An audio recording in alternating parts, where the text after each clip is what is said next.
Hello, everyone.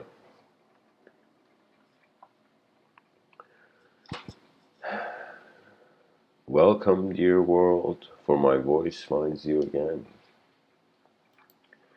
The title of tonight's episode is Existence.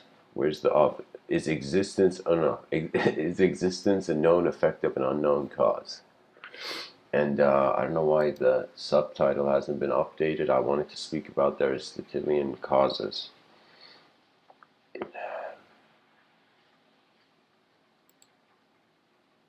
So hang on, guys. Let me just update this for a second.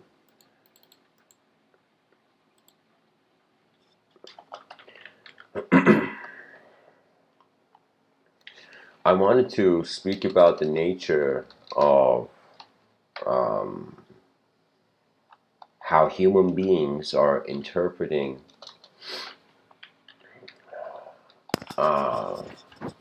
how something is here, pretty much.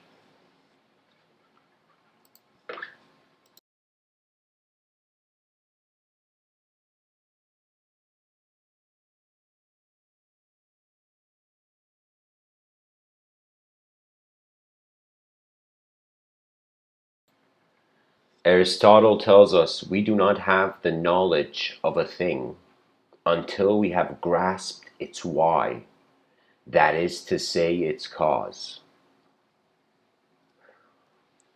And the word cause comes from aita, from Greek.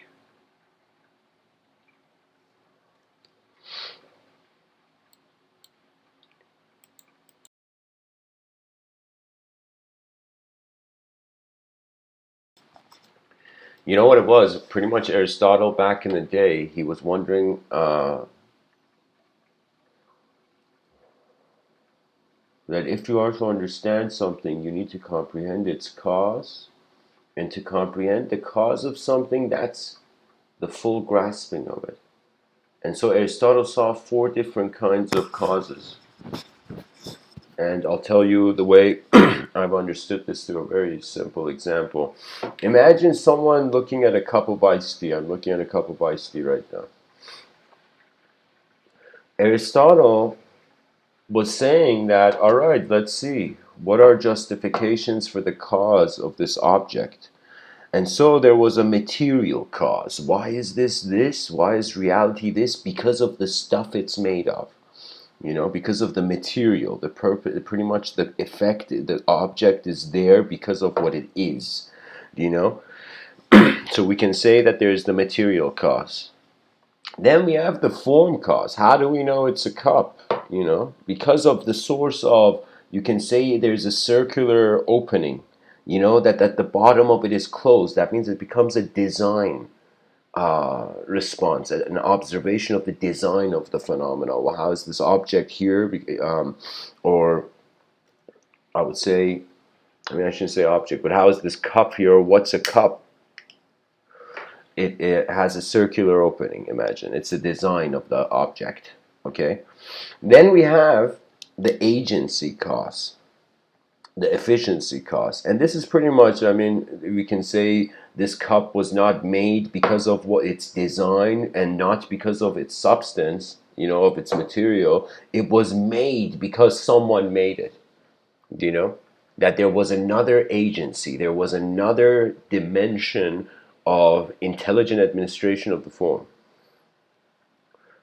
of the form's meaning.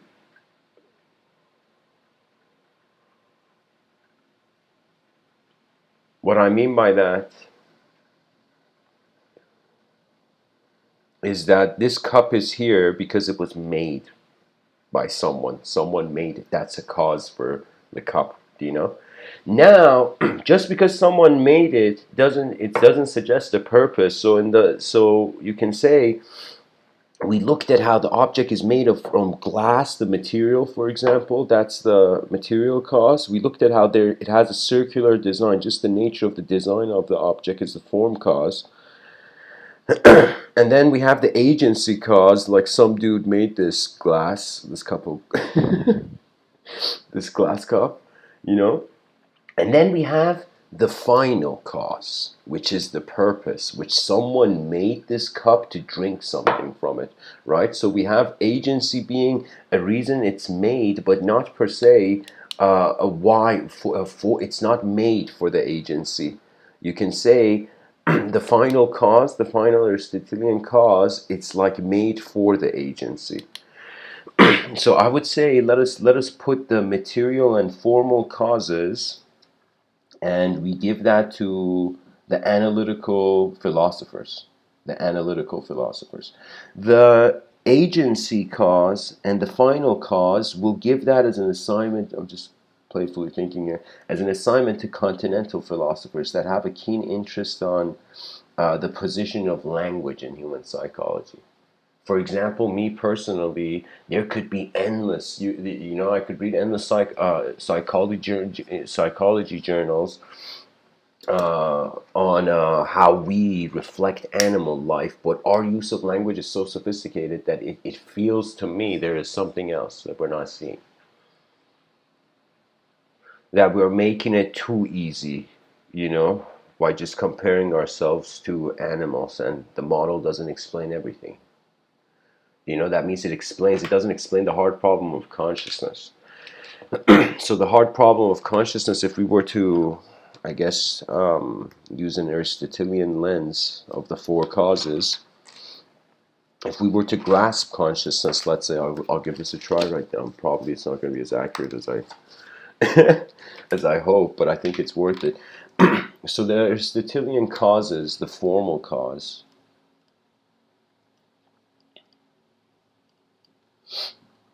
we have, let's say, the material cause, the formal cause, the, what was it called, agency cause, and then we have the final cause, the best for last.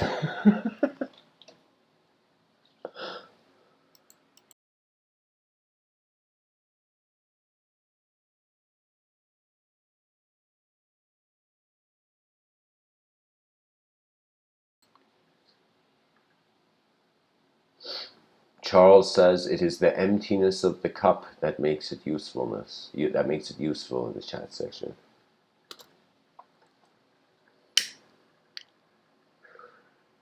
The emptiness of the cup provides the utility. Yes, you can pour water in it. If the cup wasn't empty, you can't do anything with it. It's already full. So yes, I do agree that emptiness is very crucial. Just like you need space to move, the mind needs unknown emptiness and opinionless states upon itself to change itself.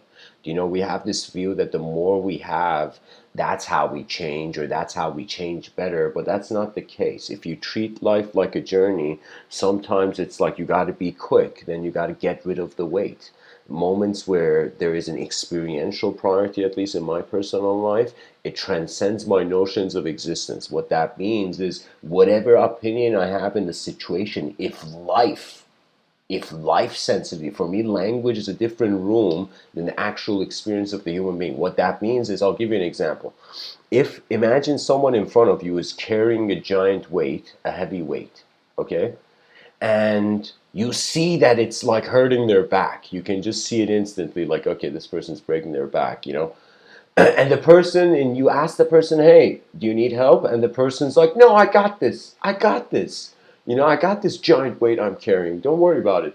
The person assures you. Now, if your language and experience are not two different rooms for you, you will take that language for face value, and that person, you might believe, and that person might suddenly trip, or the weight was too heavy for them, or they had a miscalculation.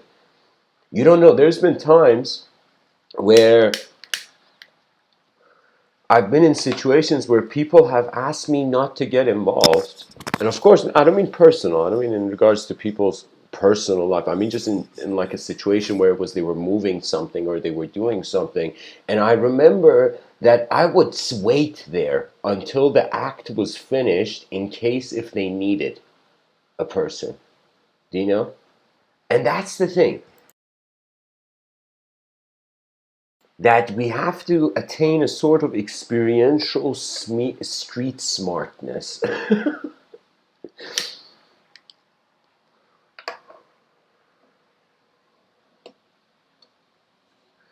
So guys, let's apply the Aristotelian causes on the issue of consciousness. And I noticed something, guys, by the way, recently, is that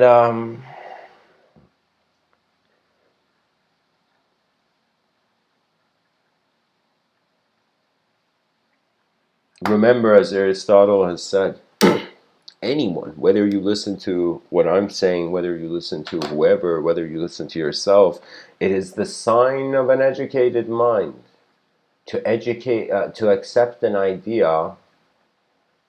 Sorry, it's the sign of an educated mind to entertain an idea without accepting it. Anybody who understands that quote, then I would feel you probably understand, like you can then listen to these talks with ease, you know? All right, so the material cause. Let's see these as lenses. Uh,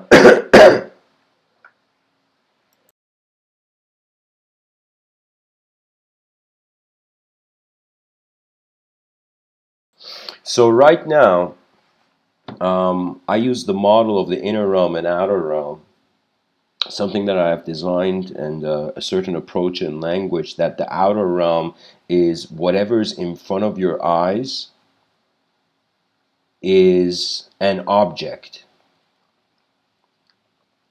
and whatever behind your eyes, it appears as a subject. I'm going to say it appears for now, because for some that appearance could be broken.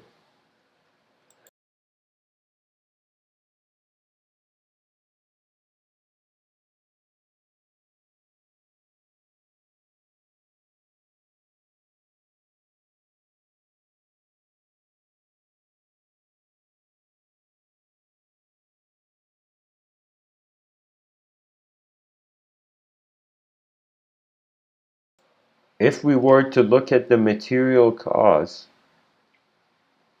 first of all, we're limited. The four causes don't. I'm going to go first inner realm and outer realm, okay?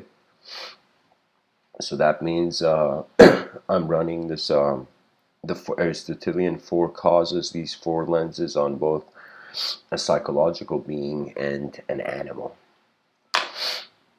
So let's start from here. The outer realms. The outer realms, you find matter. Material cause is instantly accessible there. We can look at our DNA. We can look at the cells in our body. We have understood ourselves. Science has given us insight into the material cause. You know. Then we have the formal cause, the design of something. Do you know? And the design of something, I would say mathematics has really contributed to this. Do you know? To the formal cause. So what does that mean? That means we're human beings. We are conscious because we're made of the stuff we're made of, the material. You know, we are conscious from the Aristotelian view in the outer realms of our form, in the sense of its design. We have hands and legs, and that's the what it means to be a human being. You know, the cause of this design. Then we have agency. Agency is religion. You know, I would say form, I would say mathematics, I would say sorry, agency, I wouldn't say religion. Agency, I would say, is philosophy. Let us say the formal cause has to do with mathematics and geometry.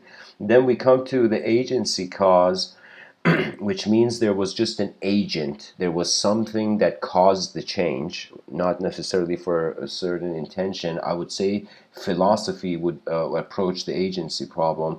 And then the final cause is that man did this to, in some sense, like man exists because it's a purpose we don't know yet.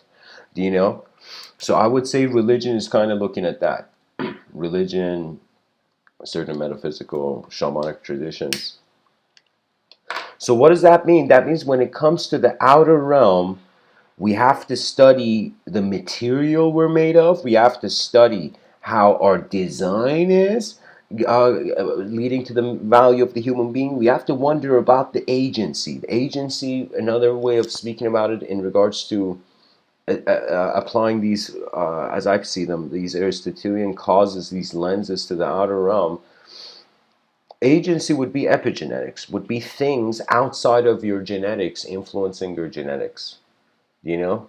So I would say agency would be is because society designed this way, because language arose this way, because we behave this way, you know? So this is why I would say, here's the thing, I would say the agency would be psychology. There we go.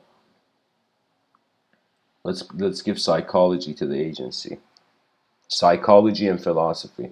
Honestly, psychology and philosophy are like there's these three topics I feel. History, psychology, philosophy. It's like you don't there's something so crucial that we can't understand ourselves if we're not comparing it to a massive complex range and spectrum and classification of events.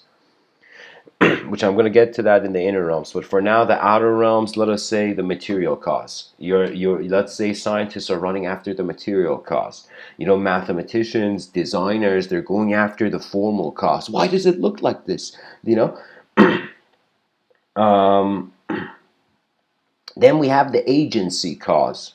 Do you know? I mean, the formal cause, I just want to bring an emphasis to the cosmological argument. We're wondering about the design of the phenomena being a potential source of its meaning.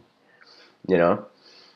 So, material cause, science is on that. Formal cause, mathematics, and let us say, what did I write here? Mathematics and design. Designers are going to on that. The agency cause is psychology and philosophers. And when you look at philosophy, the whole point of philosophy is pretty much a bunch of human beings on a rock in the middle of nowhere are looking at something and they're like, is it alive or is it dead? Pretty much this is like the whole the whole known and unknown suggestion. You know, this is like a filter, an axis that is influencing the very nature of our psychology. You know, that there's known variables and unknown variables to the moment. A human being that has more unknown variables in their moment, usually, if with the conditioning we have on this planet for the human being, it's like this. It's like they give you a definition and you go your whole life comparing this definition to all the definitions and wondering who you are in the process, you know, pretty much. Just like the movie Enemy at the Gates, children like are being born, just some being given bullets, some being given the guns, like in the movie Enemy at the Gates, where the Russian soldiers in World War II were some were given guns and some were given like the actual bullets.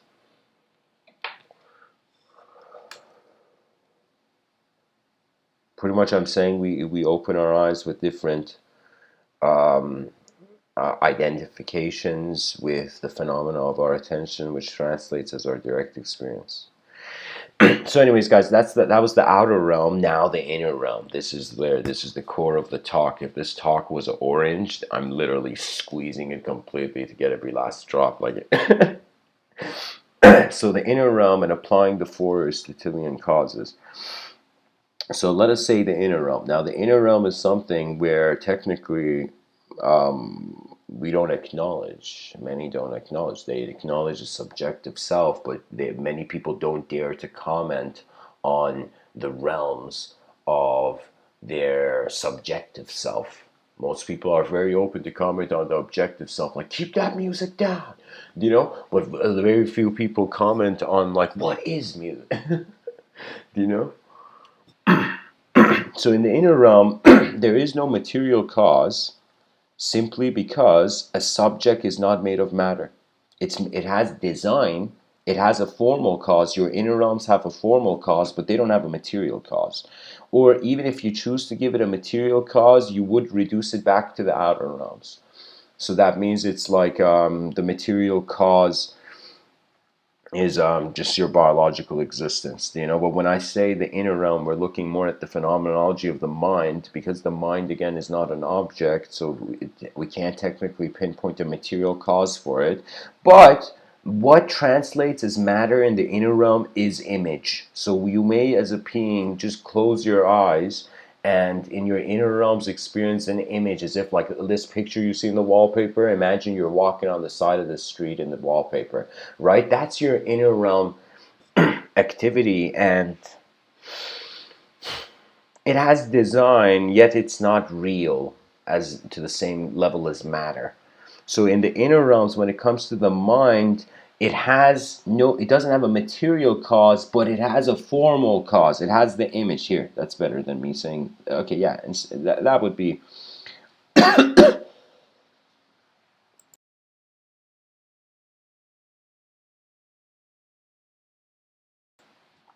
So I would say the mind doesn't have a material cause. Instead of matter, I would say it does have an energetic cause, though. If you get tired, there are limits to the antenna.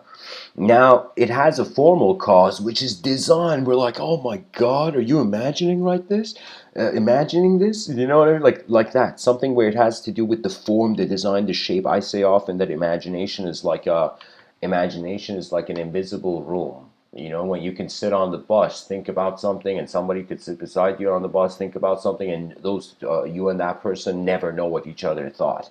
You may see residues or echoes of the inner states through the body language of a person, but you don't see the actual thought. That's a privilege reserved to each inner realm.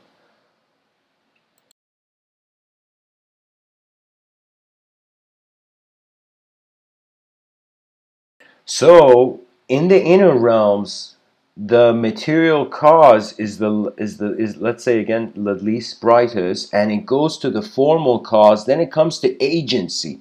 Agency is, I would say, free will, and I would say the final cause is nature's will. That means if we can notice an agency influencing us, we were free enough to notice that agency,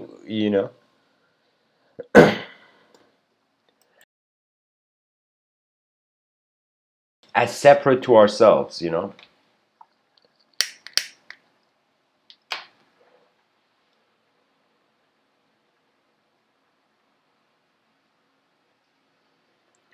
So the agency cause is going to be, I can say, body moving mind. So in your inner realms, you're still a subjective self.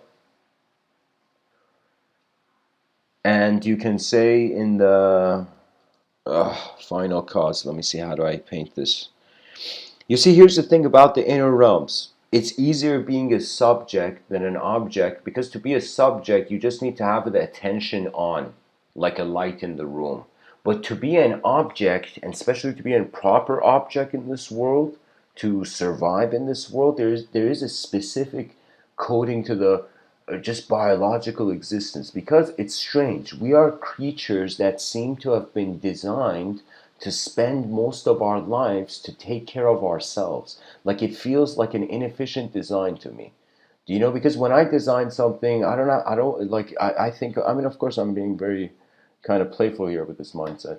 But I'm saying, when you think about the design of something, I mean, you don't know how many arguments I've heard where, from you can say even a religious lens, where the person's like, hey man, like right now I set the cup example where we're looking at the different Aristotelian causes of this cup of iced tea in front of me. So somebody could come and say the final cause, could come and say the sort of mix the agency and the final cause. To mix these two Aristotelian causes is pretty much God. It's an agency. They call God a divine agency, and then the final cause is the destiny. It's the will. So I would say somebody could come and say, hey man, just like how this cup has a design and somebody designed it to pour iced tea in it, then the DNA also has a design, and who designed the DNA? Do you know? And so that would be a viewpoint where we can't see design without agency. So that would be a view where the formal cause is limited to the agency cause. And these are different levels. Rather than us, I mean, some people may see these as different Aristotelian causes, but for me, they are like four concentric circles. Or maybe they appear concentric in 2 dimensions, but in 3 dimensions, they're a tunnel.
So in the chat section, Charles says subject and object are the complementary extensions or poles of the continuum of being. See, Charles, that's well said, but there is something in Vedanta, which I think you already know this, but I'm going to just share it, where they are saying that if the subject and the object are codependent, then if the person sees they're not the object, then instantly they're not the subject as well. So you can say we are subjects and objects when we move. When we don't move, we're just being. So what that means is we have just thought we're human beings, but we're actually no. In many moments of silence, stillness, solitude, just traveling, walking, just whatever, in transportation, you see, it's just you are alone with the world that is happening.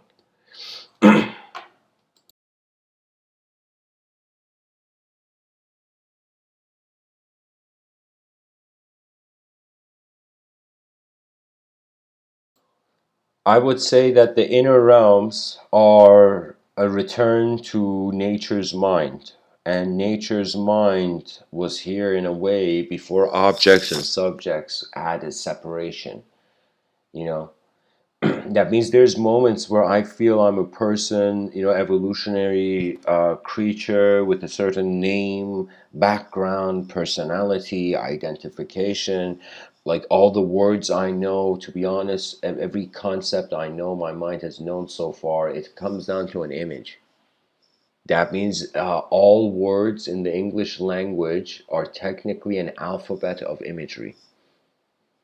That means there is just meaningless moving image. Then there is us human beings being like, yo, do we want to get meaning? Do we want to extract meaning out of this? You know?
Aristotle,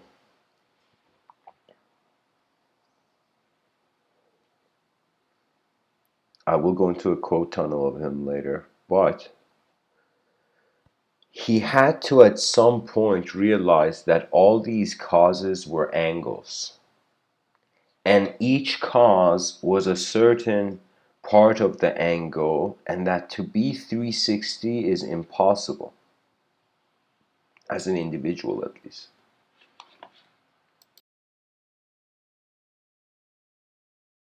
That means that you could kind of say, as long as the person is functioning in an individual mindset, they actually never know what's going on in the world. They actually only know what's going on in their world.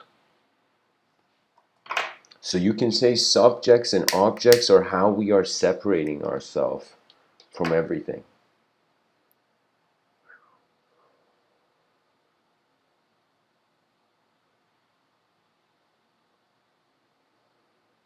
You know, it's like when a person says don't objectify me, or a person says don't subjectify me. When a person says don't objectify me, it's as if like, then what do you shake hands with? You know, the mind? You know?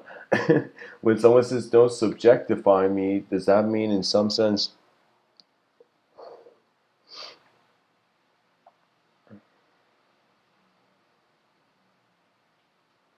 it's fascinating? Either internally we change the significance of the object, or as the object changes externally, its significance changes. There's a quote I want to read for you. It's from, who's it from? It's from, I don't know who it's, let's say anonymous. Actually, I just woke up one day and decided I didn't want to feel like that anymore, or ever again. So I changed, just like that. And then these quotes are all anonymous. I don't know why. There's no name underneath it. There's another quote that says, it sucks when you know that you need to let go, but you can't because you're still waiting for the impossible to happen. You see, guys, these anonymous quotes.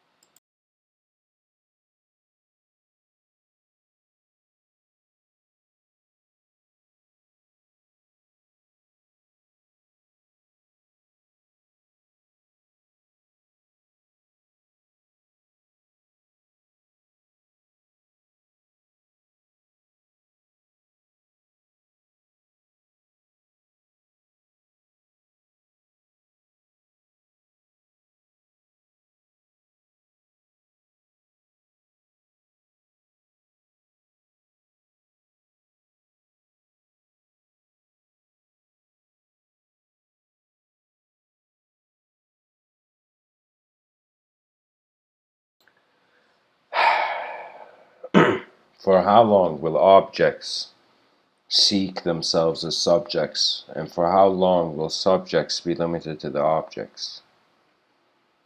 Why do we have mythology echoing into modern times? Why do we remember the past? Why do we care for our genetics? What is the value of life if in an instant it can become meaningless? For me, the value of life, the meaning of it, at first when I was younger, was in language. Then I noticed the whole species is obsessed with language worship. And the child is conditioned to be self-obsessed. That means we're obsessed to be a kind of self to ourselves, and we're obsessed to be a kind of self to others, only to realize in the middle of this, the hour sands of the hourglass are falling, and the real life awaits.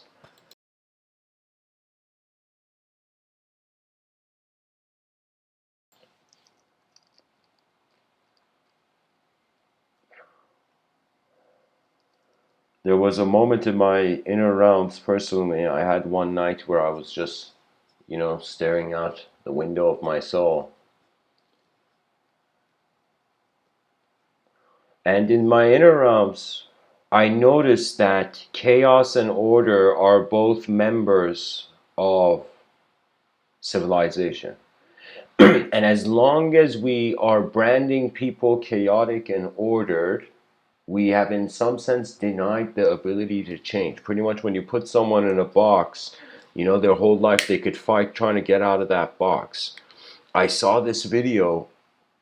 It was tragic, and the video was like cheerful, but it was tragic. The video was about a bunch of kids who had gotten bullied when they were young. Now they were grown men, and as grown men, they had come in front of the camera and they were like, yeah, bully, I'm making $200,000 a year, fuck you, like the guy, I'm sorry, my language, they didn't even curse, but pretty much the guy, it was so for me sad. It was for me sad because it was as if the bully had pushed this kid in his youth in a way where the kid his whole life was thinking about that bully. Do you know? That means if you see yourself as weak, um, you have already been semi-defeated. So many people allow themselves to get defeated. It's something you allow, and it's not easy. It's like there's so much chaos and order simultaneously. It's like you walk in the downtown of any country, you see the defeated and successful are on the same street.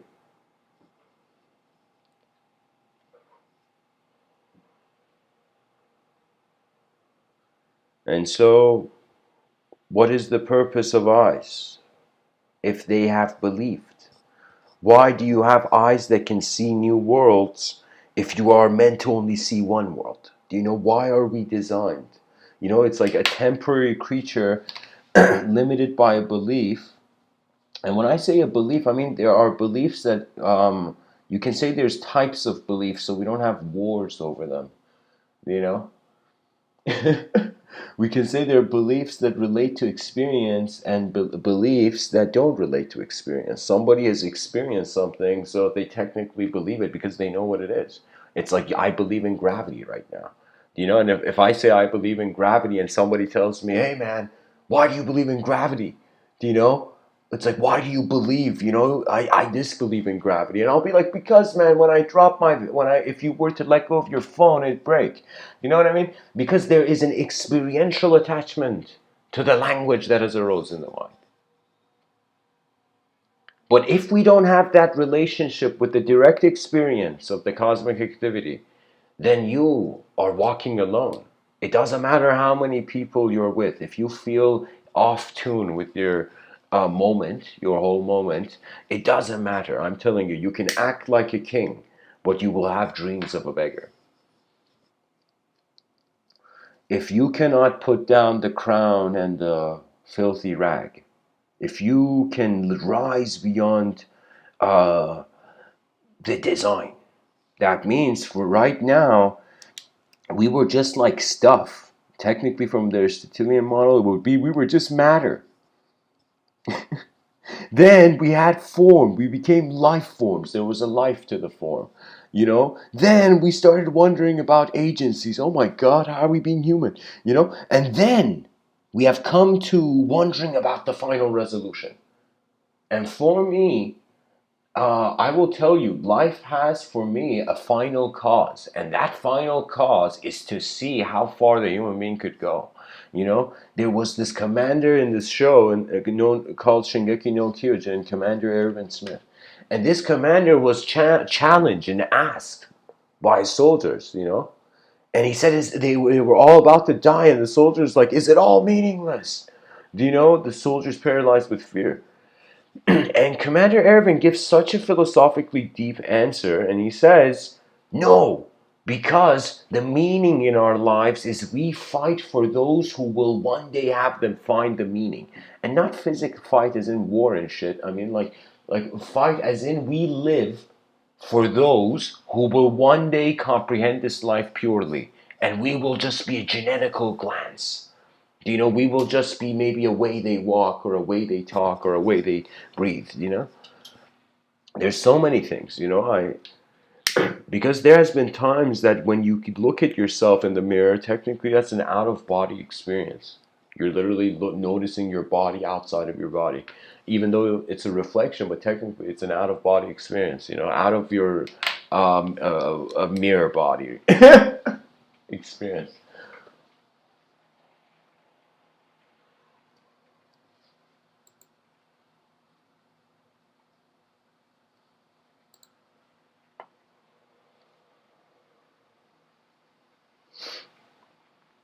Somebody once told me, uh, how do you feel about, do you feel like you're giving pearls to swine? Somebody said this. I don't remember who, but somebody asked this once for me. You know, do you feel you're giving pearls to swine? And I said, if we think these are pearls, then we are all swine. Let me tell you what I mean by that. That means we have to think so ahead that what I'm saying now shouldn't be that significant. What will come is the significance. Do you know that, like a break dancer, do you know, the dance, the performance is the crucial thing. And for me, life is a performance of a breath in a body as a mind. And I don't know, you know, this, we're not meant to be clones, and we're not meant to be, you know, just savage animals. You know, the ancient Greeks had this sentence which was the next level. The ancient Greeks would say, to tame the savageness of man and make gentle the life of this world. In that sentence, I see the final cause. I see the wisdom of the ancient Greeks, the ancient civilizations, that they realize, even though we're fighting, the aim is beyond the clouds. You see, man, it's fascinating. In modern times, we are fascinated to go beyond the clouds to see different planets. Back in the day, you could say people were like, yo, man, I want to see these gods that are walking on clouds. Where are they? You know, that means we have been fascinated by the unknown ever since.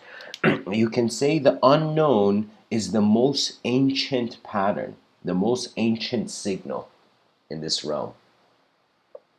And I will tell you, I have this view that listening is more ancient than speaking. What that means is, I feel our ears were, I mean, I could be, I don't know, I gotta double check this. Let's see what evolutionary biologists say. Did ears come first? I think ears came first.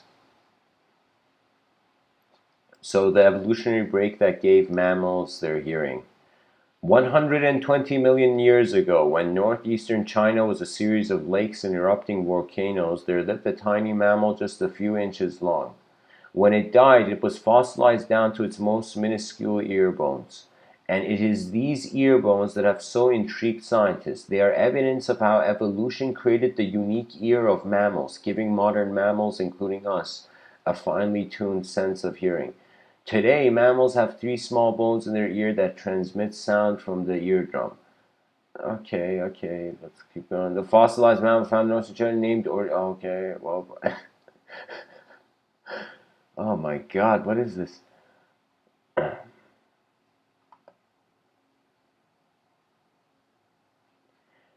Says, I can't even pronounce this. Someone from the University of Chicago says it is possible that the ear bones were actually connected to the jaw and fractured apart only after the animal died, as he has found in a fossil of closely related mammals from the same time period in a region in northeastern China. So ear bones detached from the jaw. Wow, so this is technically a mystery. How the ear evolutionary wise came, we're now limited to needing another fossil to see if it's separated from the jaw or if it was a separate reason.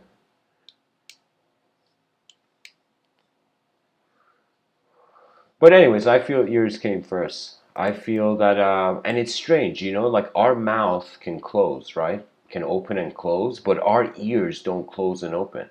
You know, you don't see your ear like flapping and closing your ear, you know, like your mouth. So the ear is kind of like designed to just receive, you know? Because usually when you see it, I wondered, why didn't we evolve like a turtle? You know, why wasn't there a sort of shell? Why didn't we want to protect the sensitivity? What made the animal be so bold to have eyes? You know, of course, evolutionary speaking, eyes happened underneath water when we were like squids or something. You know, that squid life. You know.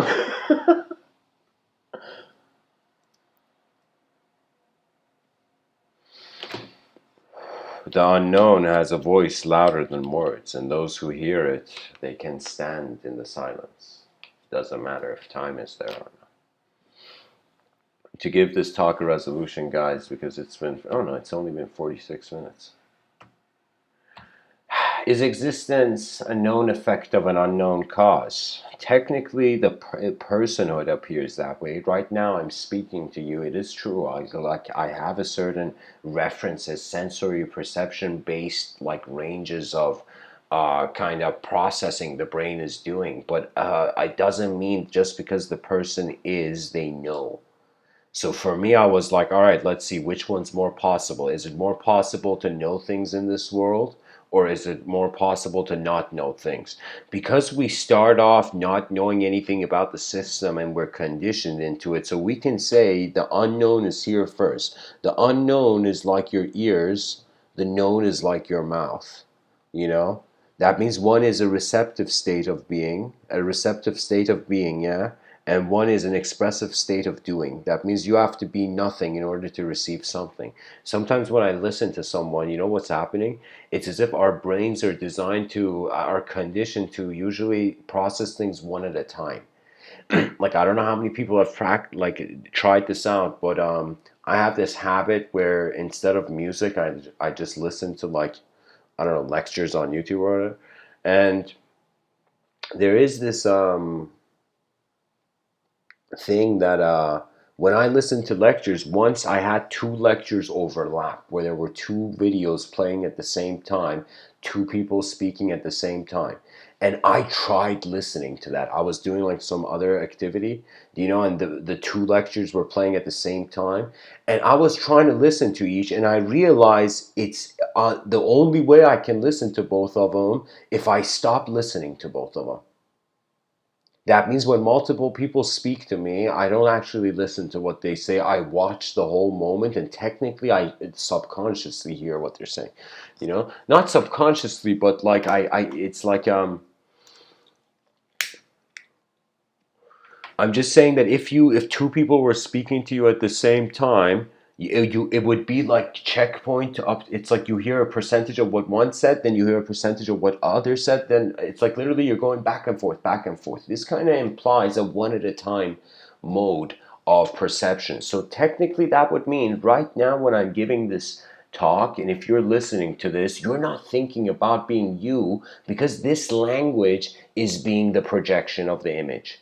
You know, as if when you listen to someone else, the thinking of another mind has somehow from, it's like the satellite from one universe has passed to another universe. You know?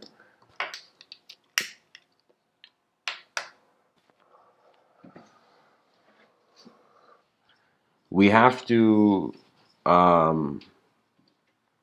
not fight duality. Usually, people who fight nature are fools. Because nature doesn't have a mind. It's like trying to push a building and wondering why you're losing all the time. You know? There's sometimes in life where it's good to realize you're not the idea of yourself. The ideas come and go.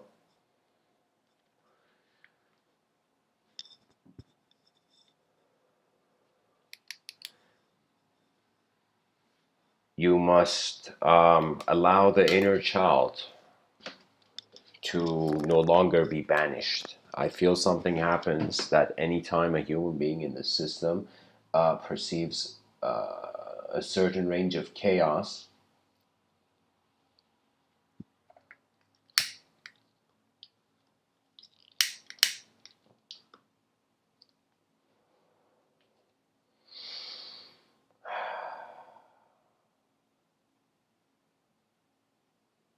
it breaks you.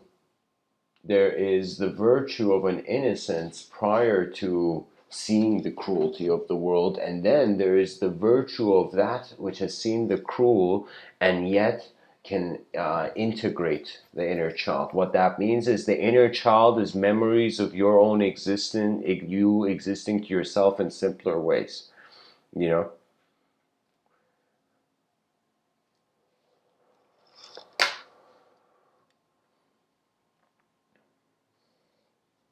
Heraclitus says, no man steps in the same river twice. It's not the same man, it's not the same river. That's the biggest implication of morality. The reason we have a conscience, the reason we have a sort of ethical relationship is not because of some divine reasoning or some sort of we just naturally have it. Our morality is simply because we are experiencing ourselves as instant snapshots. So pretty much you're seeing life as a film, or you're seeing it as endless frames. And I feel that our brain is processing reality at endless frames, and as these speed up, we feel there is a film. So because when reality slows down, it's like pausing a video game. That means if you're running really quick, suddenly you stop. It's as if, of course there is a bit of shakiness, but then if you suddenly stop, it's as if like meaning has to come instantly. For me, it's strange. When I don't do anything, it's like from an unknown state of dynamism, things become static. So when I don't do anything, knowledge is everywhere. But the moment I move and I become dynamic and I'm animate, as an animate being, the unknown is everywhere. Because what moves in the known, you know? So anyways, guys, I hope this episode was helpful.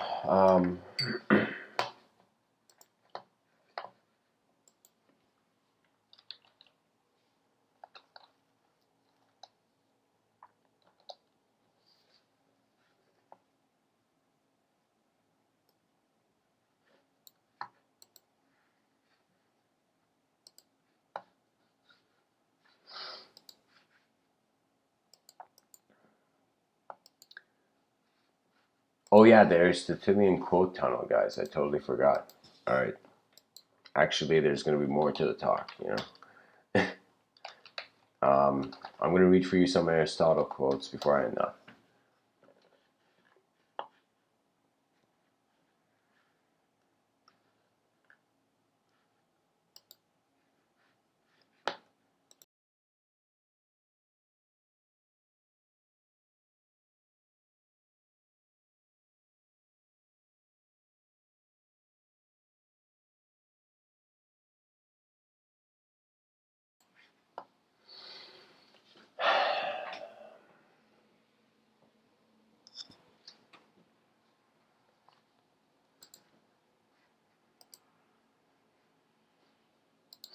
Aristotle says, love is composed of a single soul inhabiting two bodies, Aristotle says the roots of education are bitter, but the fruit is sweet. Aristotle says the best friend is the man who, in wishing me well, wishes it for my sake. Aristotle says you will never do anything in this world without courage. It is the greatest quality of the mind, next to honor. That's what's up. Aristotle says hope is a waking dream. Aristotle says quality is not an act, it is a habit. Aristotle says a friend to all is a friend to none. Yeah, because a friend, like, it's not about being friends to people, I think. It's about people being natural human beings. Aristotle says happiness depends upon ourselves. Aristotle says, at his best, man is the noblest of all animals. Separated from law and justice, he's the worst. That means, yeah, if the person doesn't realize that it's an ability, that law is not something to break, that it took us so long to become conscious of it,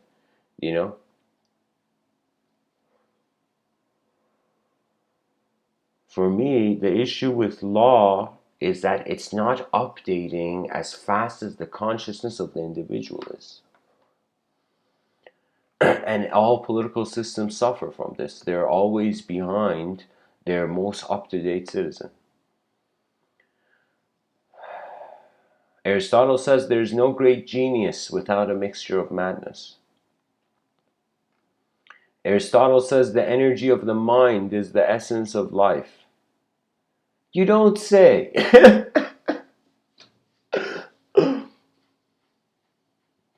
Yeah, no, there is a huge point here. That essence and energy, it's a quality of being.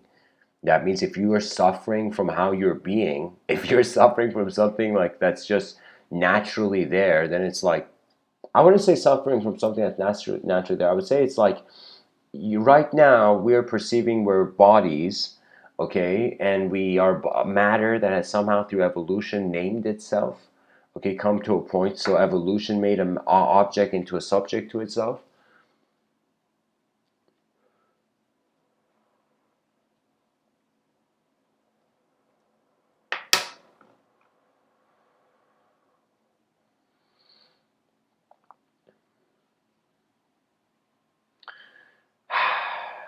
Anyways, the energy of the mind is the essence of life. Aristotle says pleasure in the job puts perfection in the work. Yeah. That's the thing, guys. When you do something that is, if you notice anything that you consider time to be a crucial factor to, there is more pressure. But when you love doing something, you don't really care about the time, you know? Then then there is no imperfection, because imperfection is comparison of two different times, you know? Aristotle, two or more different times. Aristotle says the one exclusive sign of thorough knowledge is the power of teaching. Yeah, who knew? Who? I mean, honestly, the world is teaching everybody's eyes. We're just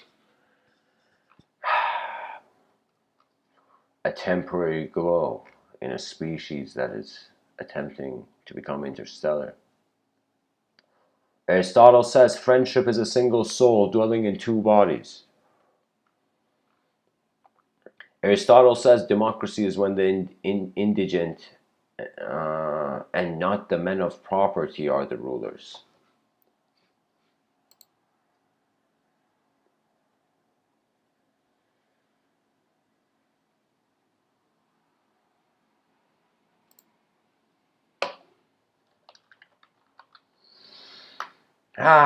Yeah, yeah, that makes sense.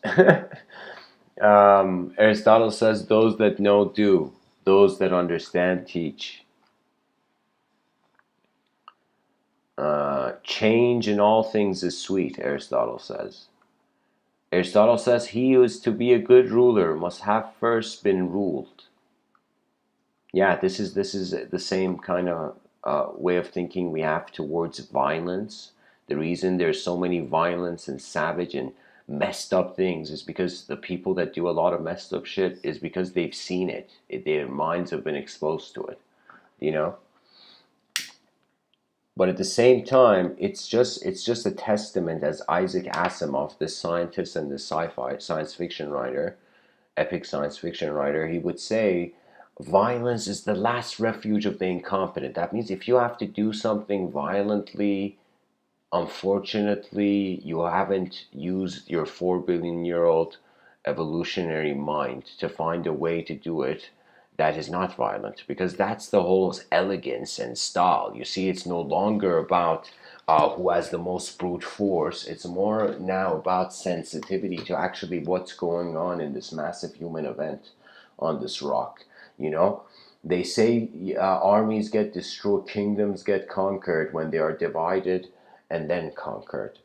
What that means is you either make the general and the soldiers have trouble, or you make the uh, you know um, some disconnection between the managing forces of the kingdom. And I feel that's what it is. It's as if we are experiencing poetically the aftermath of a dividing and conquering, but we came to it from the other way.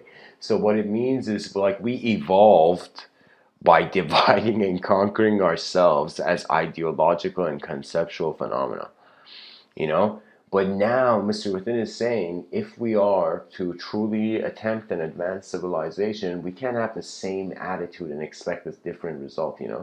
Einstein said, uh, I don't, was it Einstein? Anyways, you have to attempt the new, or what is the point of being here? Aristotle says the most perfect political community is one in which the middle class is in control and outnumbers both of the other classes. That's not true. The middle class is sees the middle class. Technically, for the mind of the middle class, there is more of a heaviness. The middle class has the, I think, most biggest anxiety, you know. And because the lesser class, let me tell you, the issue is there is a level of attachment, and then there is a level of detachment.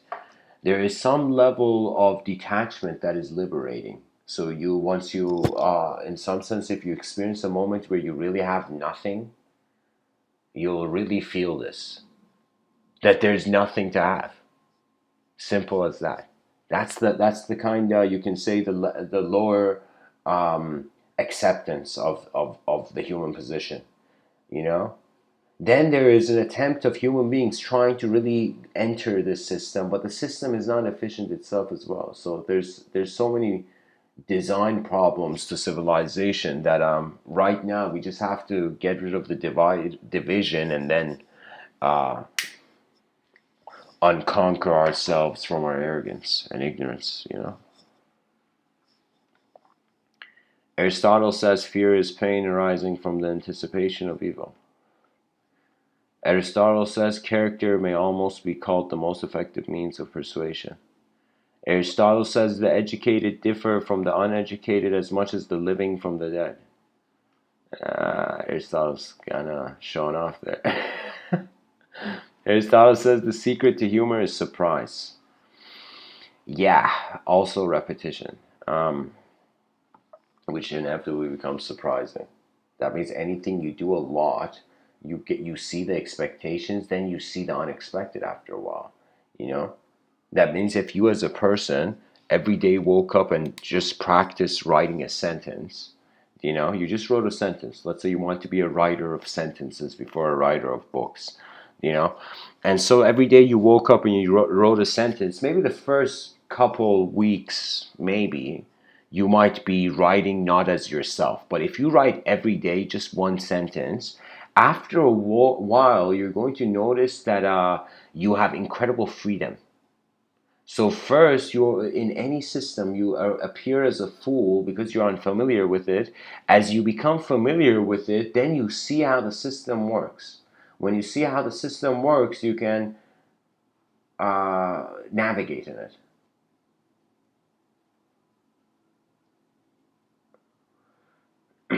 It's kind of like driving. When you drive at first, when you don't know how to drive, it's like holy shit, you're paying attention to how how everything is inside the car. But when you drive after a while, your attention becomes 100% to not just inside the car. The inside of the car becomes so second nature, the outside of the car becomes interesting, you know.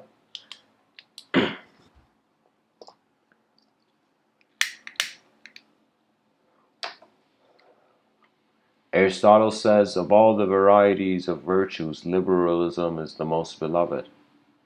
Aristotle says the aim of the wise is not to secure pleasure, but to avoid pain.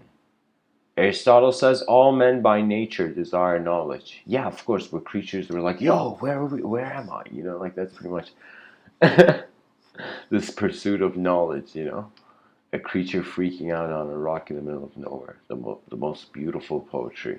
You know. Aristotle says we make war that we may live in peace. Aristotle says man is by nature a political animal. I wouldn't say man, the mind is structure based. When I say we're a designer species, I'm not saying that just to be sweet, you know, like it's like there is something about incredible ability with the sophisticated use of language to notice probabilities to a phenomenon before it happens, to realize the different ways we can decide, the different ways we can be defined, the different ways we can define, the different ways we have accepted definition. Aristotle says men create gods after their own image, not only with regard to their form, but with regard to their mode of life. Aristotle says men are swayed more by fear than by reverence.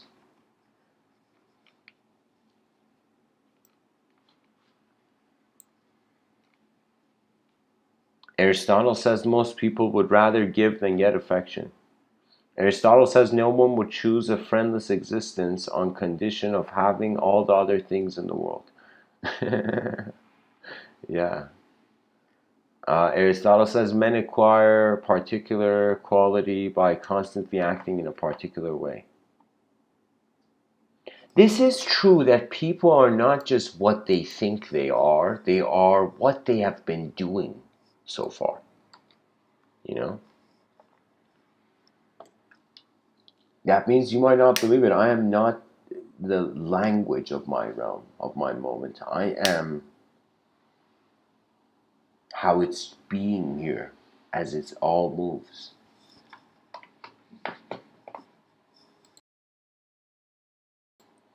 Because when I thought about an interstellar civilization like a giant spaceship city, I was like, that's pretty much us wanting to create a planet. You know, like like a giant enough spherical city is going to be like pretty much a planet now.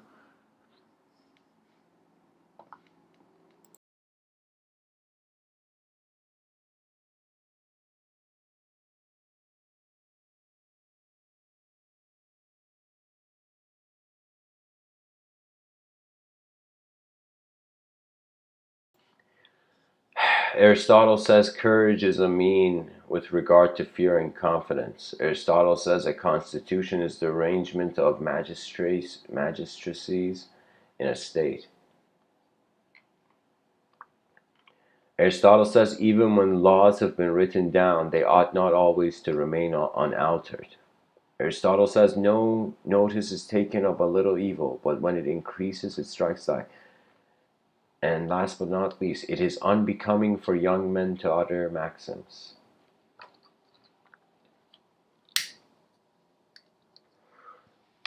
If Aristotle had a time machine.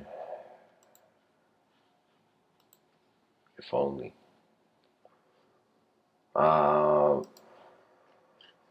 Guys, these quotes were such one-liner. I feel like I'm going to look for some other quotes before I know.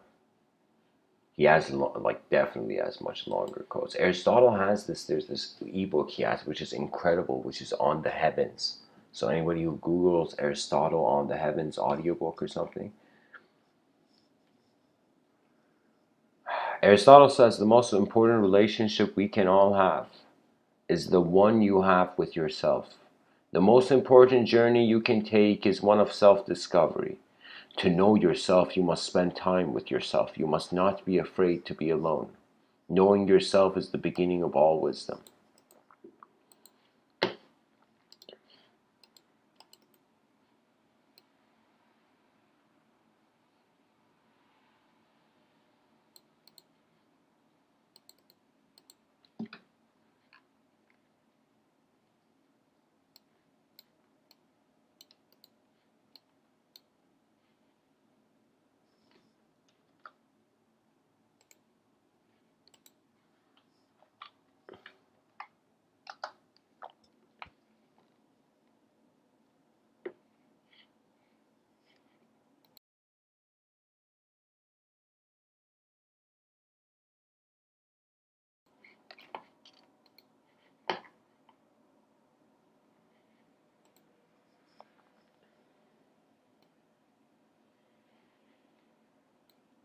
Aristotle says masculine republics give way to feminine democracies, and feminine democracies give way to tyranny.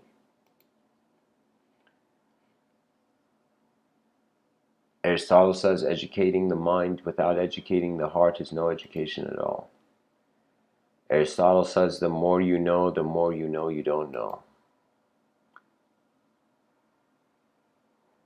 Aristotle says a fool contributes nothing worth hearing and takes offense at everything.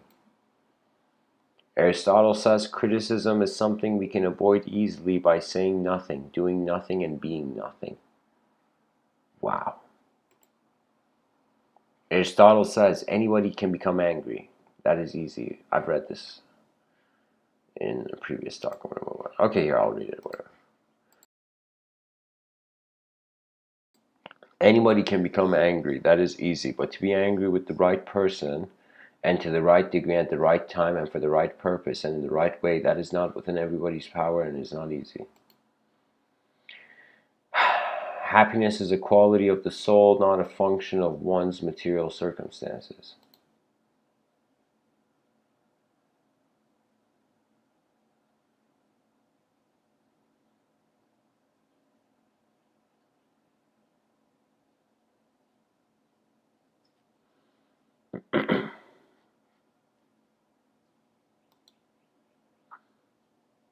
Aristotle says character is revealed through action.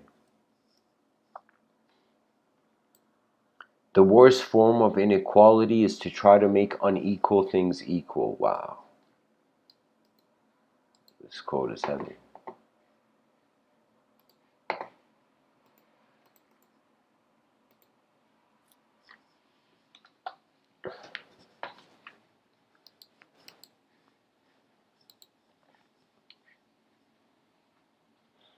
Aristotle says our problem is not that we aim too high and miss, but that we aim too low and hit.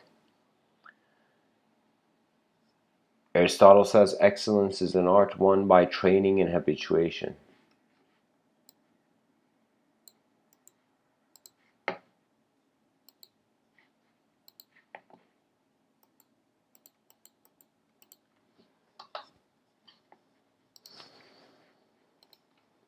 Aristotle says to unlearn is as hard as to learn, but it's more rewarding because you get to see the new. They, young people, have exalted notions. Aristotle says they, young people, have exalted notions because they have not been humbled by life or learned its necessary limitations. Moreover, their hopeful disposition makes them think themselves equal to great things, and that means having exalted notions. They would always rather do noble deeds than useful ones. Their lives are regulated more by moral feeling than by reasoning. All their mistakes are in the direction of doing things excessively and vehemently. They overdo everything. They love too much, hate too much, and the same with everything else. I think Aristotle had kids, you know. Well, I think, yeah, I mean, what he means is that Rumi gives a similar insight. Rumi says, when I was younger, I wanted to change the world. Now that I'm older, I change myself. And what he means is that you first are changing your world. Then you see the actual world. Then you notice everything is changing, and then you realize what freedom is. Because, you know, many people, they feel they have freedom, but they don't act free. Do you know what I mean? That means we're at a point where we are artificial. We are proud of the artificial. If we can become proud of the natural again, then we have postponed our inner extinction. Aristotle says knowing yourself is the beginning of all wisdom. Aristotle says the tyrant who, in order to hold his power, suppresses every superiority, does away with good men, forbids education and light, controls every movement of the citizens, and, keeping them under a perpetual servitude, wants them to grow accustomed to baseness and cowardice, has his spies everywhere to listen to what is said in the meetings, and spreads dissension and calumny among the citizens and impoverishes them, is obliged to make war in order to keep his subjects occupied and impose on them permanent need of a chief. Yeah, I mean, Aristotle's definitely been to Iran, it seems. Yeah. All right. Last but not least, Aristotle says happiness belongs to the self-sufficient. And I think that's a good point to end off, guys. That really, when we look at the causes of life, it depends how we're interpreting the effect. We can even see a cause that never went anywhere. We could see the effect as an additional dimension. You know, we could see the cause and effect like an onion, like the concentric dimensions like an onion. You know, there's so many ways we can perceive it. So technically, because language feels like our own clay, people are like, what are we doing with thoughts? Let's just actually build a system of efficient experience here. If we can create a system that makes one victory be many victories after a short time, everybody has had some range of victories, you see. In order to be free, we have to care for our eyes. We have to care how they are different from our world, but also how they are the same. And to usher in a new era of advanced communication, the best thing I can tell people: live as if you had fast forwarded in your mind the next 1,000 years, and you had seen how many strange and unique and new things had happened, and now how free would you feel? You know? So if you can somehow in your inner realm see ahead that in the future there is more freedom, and that's the whole point of us trying to build it in that way, if you want the future to be free, then be free now. Be what you want to be now. What I mean by that is like, ideologically don't put chunks of your own value in the future. That means like, the best time to, I don't know how to say it. I just feel like if people realize they are nature, then they will notice their nature. Perhaps that's what's missing, that we are forgetting that humanity is a rare event, and it's a conscious opportunity, and it's not like some a suffering engine. It's just an opportunity. How you use it suggests not your life, but even what's after, potentially. So thanks for listening, guys.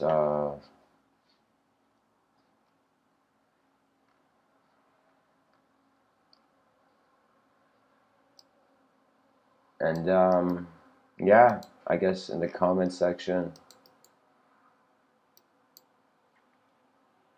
whoever's listening to this, share your view on the Aristotelian causes, how you perceive them. Anyways, guys, thanks for listening. Blessings.